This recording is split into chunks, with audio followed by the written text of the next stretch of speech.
Hello বন্ধুরা, welcome back to my channel Ranu's kitchen হাবে আপনাদের স্বাগত জানাই। আজকে আমরা বানাবো ময়দা দিয়ে গোলা পিঠা বলতে পারেন বা সস চুগলি বলতে পারেন। আমরা এটাকে অনেকে সরু চুগলিও বলে থাকি।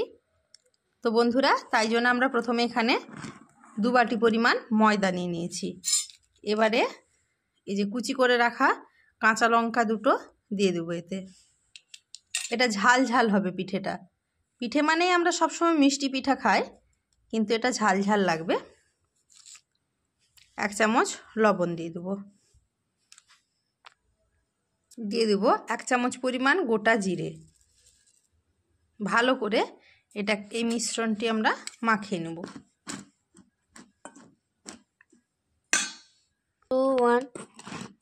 এবারে ভালো করে এই মিশ্রণটি মাখিয়ে নিয়েছি। এবারে আমরা উপর থেকে জল দিয়ে কম কম করে একটি ব্যাটার তৈরি করে নেব।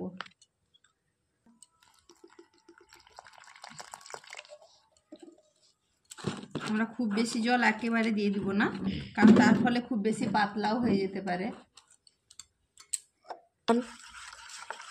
আমরা একেবারেই পুরো জল দিয়ে মাখাইনি বন্ধুরা।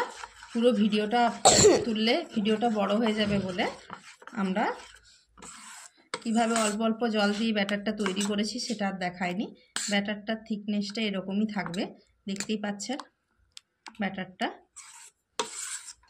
এরপর আমরা এইভাবে মাখানো হয়ে গেলে এটাতে লবণের পরিমাণটা হালকা করে টেস্ট করে দেখে নেব। লবণটা একটু কম হয়েছে মনে হচ্ছে, দেখলাম আমরা কম হয়েছে। উপর থেকে তখন আমরা লবণ দিব, কিন্তু প্রথমেই আমরা যদি খুব বেশি লবণ দিয়ে দিই তাহলে কিন্তু অনেক বেশি নোনতা হয়ে যাবে। তাই প্রথমে অল্প দিয়ে মাখিয়ে নিয়ে ব্যাটারটা তৈরি হলেই আমরা একটু লবণটা টেস্ট করে যতটা পরিমাণ লবণ লাগবে ততটা দেব। এইভাবে ব্যাটারটাকে আমরা রেডি করে নিয়ে এটাকে ঢাকা দিয়ে 10 মিনিটের জন্য রেস্টে রেখে দেব। এবারে ঢাকা দিয়ে দিলাম। আমরা 10 মিনিট রেস্টে রেখে 10 মিনিট পর ফিরে আসছি। তাওয়াটা আমরা গরম করে নিয়েছি। এরপর ধীরে ধীরে একটু তেল দিয়ে দিলাম, ভালো করে তেলটা ছড়িয়ে নেব তাতে।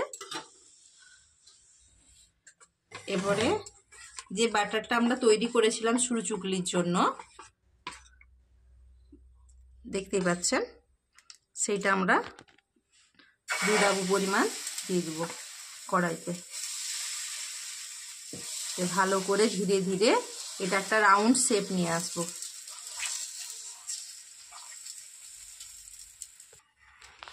এইভাবে ধীরে ধীরে ডাবুর পিছন দিকে আস্তে আস্তে করে ঘুরিয়ে নিতে হবে, দিলে এরকম একটা রাউন্ড শেপ চলে আসবে।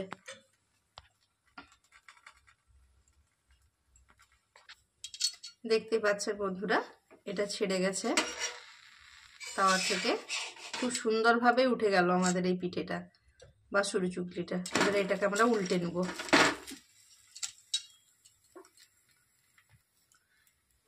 এটিকে উল্টে নিয়ে আমরা অল্প করে তেল আবার এর চারিদিকে দিয়ে দেব। এটাকে উল্টে পাল্টে ভালো করে লাল লাল করে ভাজা করে নেব। বন্ধুরা, আমাদের গরম গরম সরু চুগলি রেডি।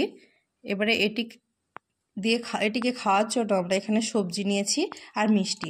আপনারা যেভাবে খেতে পছন্দ করেন এটিকে খেতে পারেন। তো বন্ধুরা, যদি এটি ভালো লেগে থাকে তাহলে অবশ্যই চ্যানেলটিকে লাইক, কমেন্ট এবং সাবস্ক্রাইব করে দেবেন পরের ভিডিওটি পাওয়ার জন্য। আজকের মতো এই পর্যন্ত। শুভরাত্রি।